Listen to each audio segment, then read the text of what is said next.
Okay, let's unpack that feeling. You know the one I mean. Your palms get a little sweaty, maybe your stomach does that flip thing, all because you're about to speak in front of others. It's actually surprisingly common, that knot of nervousness. Makes you wonder what's really going on there. It really does.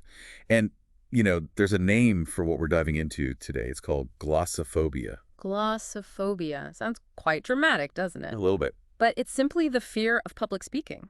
Our research points to the Greek roots, glossa for tongue and phobos for fear or dread. No. So fear of the tongue. Almost funny when you put it like that. Right. But the feeling itself is definitely not funny for people experiencing it. Not at all.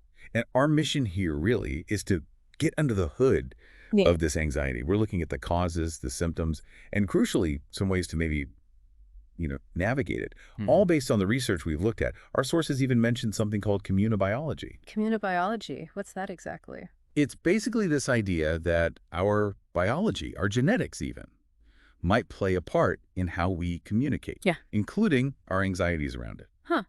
So it could be partly wired into us. That's fascinating. And it seems like there's quite a range of explanations, right? Not just one thing. Oh, definitely. The material we reviewed points to biology, like you said, but also this illusion of transparency, lack of preparation, which is maybe more obvious, Mm. and its connection to social anxiety disorder. Seems like a lot to untangle. Where do we start? Well, I think a good starting point is the body's basic response system. Glossophobia is often really closely tied to the fight or flight response. Ah, right. The perceived threat thing. Exactly. Your brain sees public speaking as a threat, and boom, the sympathetic nervous system kicks in. The body's alarm bell. Ready to run or hide or maybe just freeze up there. Intellectually, you know it's not a tiger, but your body doesn't quite get the message. Precisely. And this reaction can be way more intense for people with social anxiety disorder, or SAD. The research really highlights this. SA involves this tendency to expect negative judgment, bad outcomes in social settings. So even before they start speaking. Yeah, they might already be thinking, I'm going to fail, I can't do this. That internal critic is just relentless. Wow, that sounds incredibly draining. Just constantly bracing for the worst. The sources mention negative visualization too and negative self-talk, like playing a mental movie of everything going wrong. That's a really good way to put it. And Huh. all that mental energy spent worrying, it drains focus, makes the actual speaking part even harder.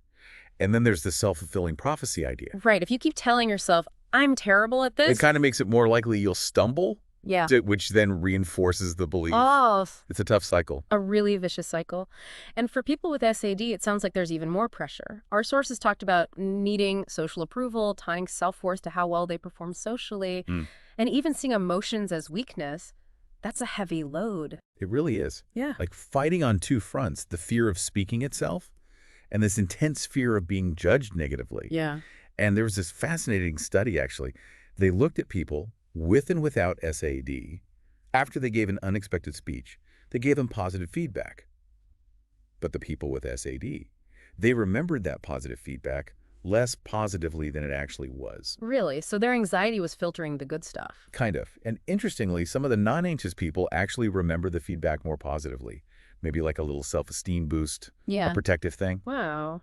That suggests that maybe for people with speech anxiety, really consciously focusing on and maybe writing down positive feedback could be helpful. That could be a really practical takeaway, yeah. Huh? Actively working to internalize the positives to sort of recalibrate that perception. Okay, so beyond SAD and fight or flight, what else did the research suggest might cause glossophobia? Well, a few other things came up. The audience itself can matter, how big it is, who's in it, how familiar they are. Makes sense. A room full of strangers feels different than talking to colleagues. Totally. And then there's the illusion of transparency. Ah, I think I know this one. It's feeling like everyone can see how nervous you are. Exactly. You feel like your heart pounding is broadcast over loudspeakers. But usually people don't notice nearly as much as you think. Oh, I've definitely felt that. Convinced my hands were visibly shaking, but apparently not. It's super common. And one last thing is how you frame it in your head. Do you see public speaking as this high-stakes performance where you have to be perfect? Or, Or is it more like communication? Just sharing ideas, shifting that perspective from I have to perform to I have something to share can sometimes take the pressure off. that's a really helpful distinction. Okay, so we've dug into some roots. Knowing about fight or flight makes sense of why our bodies react so strongly. Let's talk about those reactions, the actual signs. How does speech anxiety show up? Right, the symptoms. They generally fall into three buckets: physical, verbal, and nonverbal. Physically, well, it's what you'd expect from that activated nervous system. Shaking, sweating. Butterflies. Oh, yeah, the classic butterflies. Dry mouth is another big one. And the sources mentioned more too, didn't they? Like, acute hearing, rapid heartbeat, higher blood pressure, Mm-hmm. Dilated pupils, even taking in more oxygen. more oxygen, like the body's prepping for a sprint. Sort of. It's all part of that heightened state. Stiff neck and shoulders, too, and that shaking, sometimes even before you start talking. That's very common. Yeah, that pre-speech tremor. Okay, what about verbal signs? How does it affect your actual voice? Well, your voice might sound tense or shaky, maybe a bit quivery, Mm. and then there are the vocalized pauses, the ums and Vocal fillers. exactly. Yeah. Speech disfluency. It's like your brain's working overtime with the anxiety, and Yeah. your mouth is trying to catch up. Those little placeholders pop up more when you're nervous? Okay, and nonverbal stuff. What might we see? A big one can be just going blank. Mind completely empty mid-sentence. Oh, the worst feeling. Yeah. And another thing is maybe relying too heavily on note cards, like Yeah. reading directly from them, not making much eye contact. Right, looking more at the paper than the people. Exactly. Disconnected. So quite a mix of internal feelings and external signs. Okay, we know the roots, we know the signs. Now, the big question, what can you actually do about it? The source has definitely offered some strategies, They did. Lots of avenues, actually. Things like training courses, public speaking clubs. like Toastmasters. Exactly. Toastmasters is a big one. Australian Rostrum, Power Talk, Association of Speakers Clubs, even just school activities can help build those skills early on. It's often about practice, building confidence through doing it. Getting those reps in. The sources also mentioned beta blockers, didn't they, for temporary help? Yes, they can manage some physical symptoms, like the racing heart or shaking in the short term. But they don't fix the underlying anxiety. No, they don't address the root cause. It's more symptom management. Got it. There was also an interesting idea about not resisting the anxiety. Yeah, that sounds a bit weird, right? Counterintuitive, definitely. But the thinking is, fighting the anxious feelings can sometimes make them stronger, reinforcing that fight or flight cycle. So instead of, I must stop feeling nervous, maybe just acknowledge it. Okay, I feel anxious, that's happening. It can sometimes take the power away, Huh. Just letting it be there. kind of.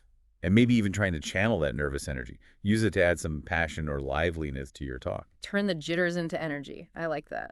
And the classic advice still holds up, it seems. Don't take yourself too seriously. Remember, people often don't notice mistakes. Absolutely. We're usually our own worst critics. The audience often misses things we agonize over. And crucially, just gaining experience really does help reduce the fear over time. The more you speak, generally, the less scary it becomes. Practice builds that competence. Practice makes progress. Right. And there was a link mentioned between this fear and self-efficacy. Yeah, self-efficacy, which is basically your belief in your own ability to handle a situation, like public speaking. Research suggests that boosting that belief, really feeling like you can do it or learn to do it directly, helps reduce the fear. Believing you can makes a difference. Makes sense. It changes that inner voice from, I can't, to, okay, I can work on this. And what about practical tips during a speech? I think engaging the audience came up. Yes, asking questions. It does two things. Gets the audience involved, maybe loosens them up. And gives you a second to breathe. Exactly. If your mind goes blank, asking a question buys you a moment to regroup. Right. Plus, it shifts the focus off you for a bit. Smart trick. Okay, and finally, there was mention of some newer tech, virtual reality. Right, virtual reality exposure therapy, or VRET. It's pretty Yeah. cutting edge. Basically, you use VR to practice speaking in realistic virtual settings, conference rooms, auditoriums. So you face the fear in a safe space. Precisely. It lets you gradually build confidence. It shows promise, especially maybe as something you could even do on your own. But it's still early days. More research is needed. Interesting stuff on the horizon, though. Okay, so let's sort of wrap this up. Glossophobia, this fear of public speaking, it's clearly common and it's complex. Definitely. It's got physiological roots, psychological ones, affects our behavior. Mhm. It's multifaceted. That fight or flight kicking in, the negative thought patterns, the physical symptoms.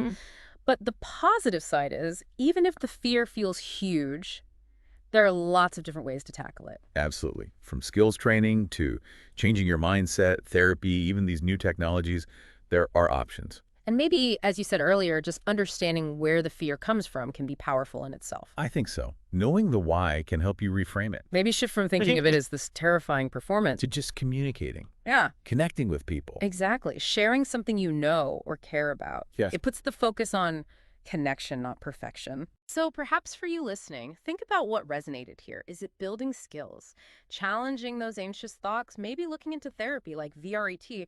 Whatever path you choose, hopefully understanding this fear a bit better is a good first step toward finding your voice.